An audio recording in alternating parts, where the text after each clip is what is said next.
Good day, Dr. Hossam. Hi, Dr. Sanjay. This is Dr. Hossam, my colleague, consultant urologist at Saudi German Hospital, Dubai. I am Dr. Sanjay Bhat. We work together dealing with conditions relating to the urinary tract.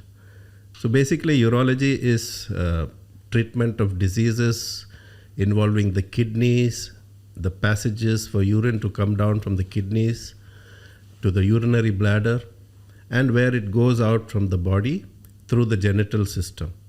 So all the diseases involving these organs like infections, birth defects, stones, tumors, and other associated conditions are treated by us.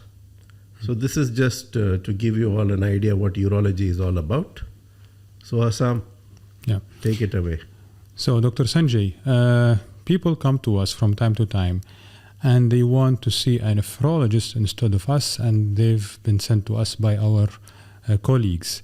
Then people ask, what is the difference between a nephrologist and a urologist? If you can just...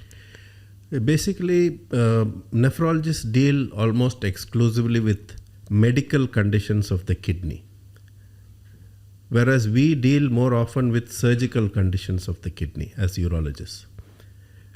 Where we come together generally is when something in urology has caused failure of the kidneys. Then we work together with the nephrologist in the management of this condition.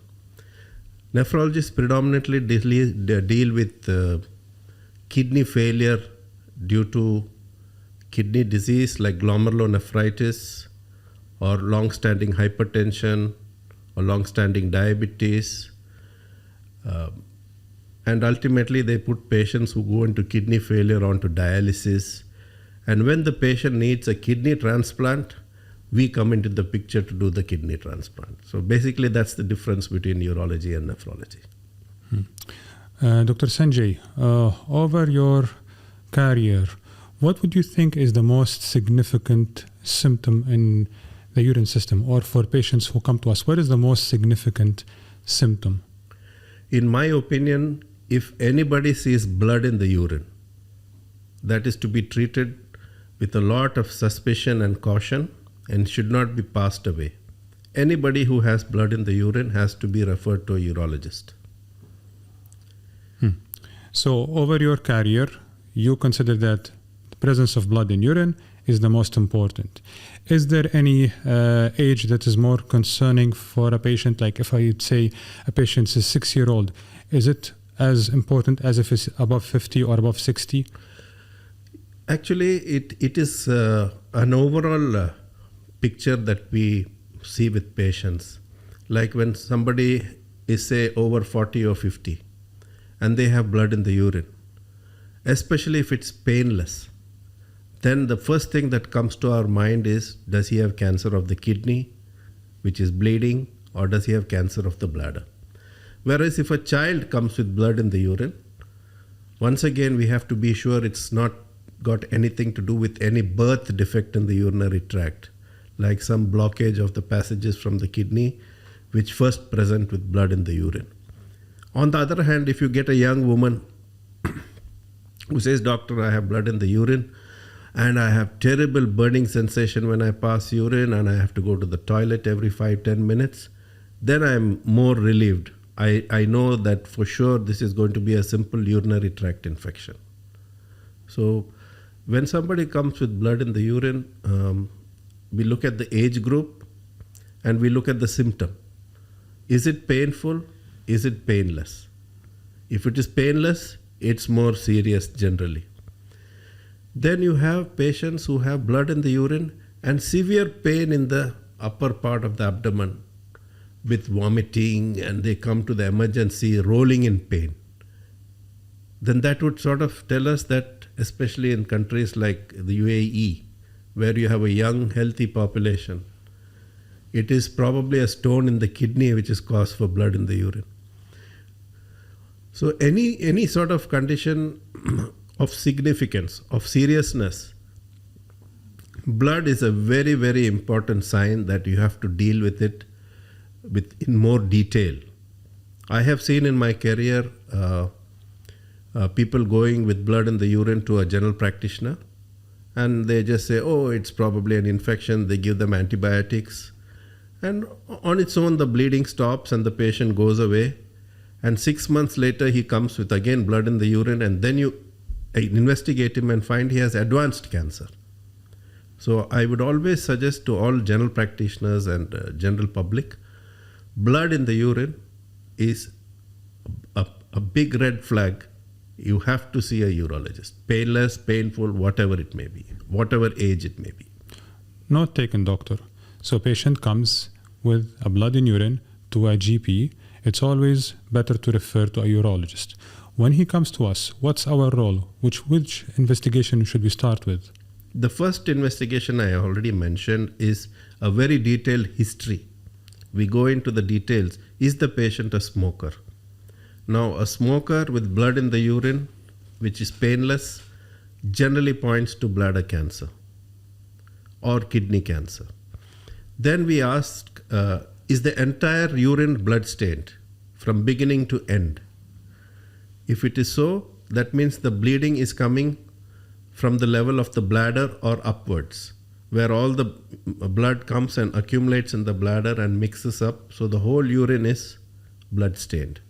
Suppose the patient says, I have bleeding only at the beginning of urination, then the urine is clear. Or only at the end of urine, the initial part is clear. Then we suspect, is the bleeding from below the bladder?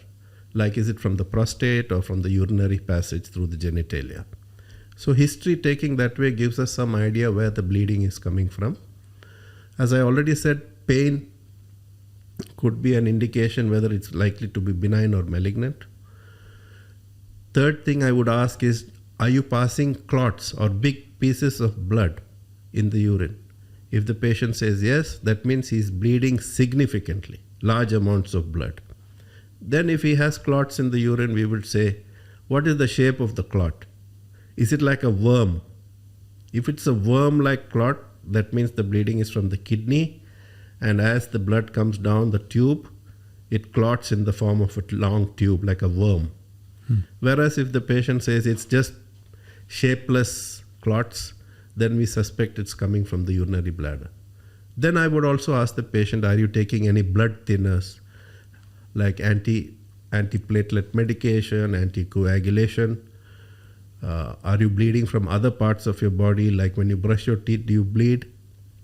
Then that would suggest maybe his blood is not clotting adequately.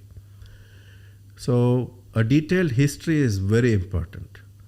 Then, of course, physical examination. We check the abdomen, any swellings in the abdomen. And for older men, we would check a digital rectal examination to examine the prostate. Women would get a gynecological examination as well. Then we check the renal functions by blood tests. We do urine tests to rule out infection. And the patient has to undergo at least an ultrasound scan of his entire urinary tract. This is how I would go ahead dealing with any patient who comes to me with blood in the urine. Let's say the patient have done all that and the ultrasound came back normal, but the bleeding continues. Even if he's not seeing it, let's say a urine test keeps showing he has blood in urine. What is next, doctor?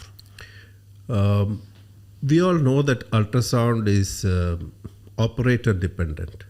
There is a little human error involved in ultrasound. So the next test would be to do a contrast CT scan or a CT urogram. With modern imaging, almost the entire urinary tract can be seen in great detail by a CT scan.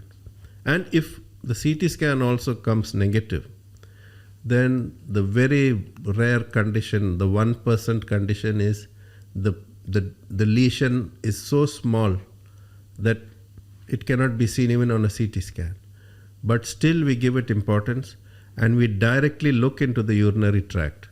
It's called a cystoscopy, where we look into the urinary tract and see if there are any abnormal looking structures in the urinary tract.